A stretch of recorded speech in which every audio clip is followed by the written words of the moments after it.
Curiosity की भी हद होती है।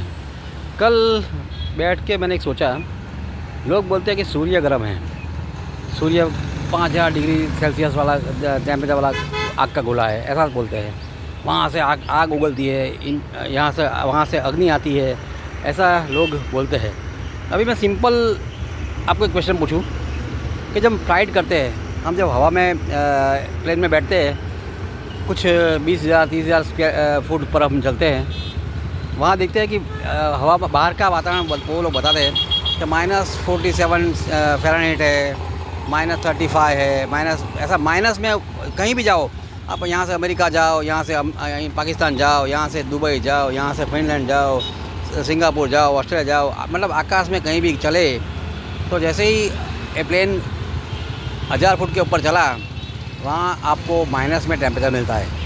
ऐसे भी बाय साइंस ऐसा लॉ है कि 1000 फुट के ऊपर 100 फुट के ऊपर जाओगे तो -1 सेल्सियस डिग्री हो जाएगा। जैसे हिमालय में जैसे 100 फुट ऊपर जाते हो, एक -1 सेल्सियस डिग्री होता है, तो जितना ऊपर जाओगे इतना टेम्परेचर कम हो जाएगा। तो जब हम हवा में जाते हैं तो -47, -52, -67, समटाइम्स -32 ऐसा टेम्परेचर होता है। तो ये तो सूर्य और पृथ्वी के बीच का वो है, क्या बोलते हैं उसको, स्पेस है।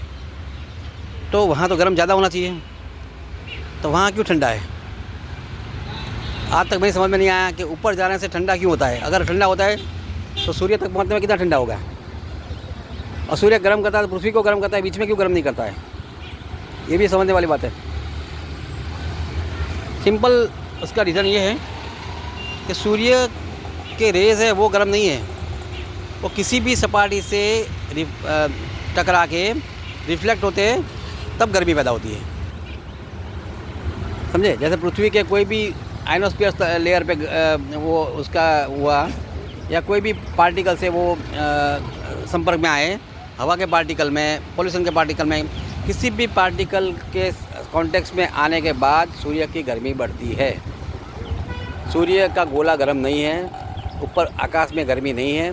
कोई भी ऑब्जेक्ट उसके साथ संपर्क में आता है तभी गर्मी पैदा होती है। सिंपल साइंटिफिक रीज़न ये होता है।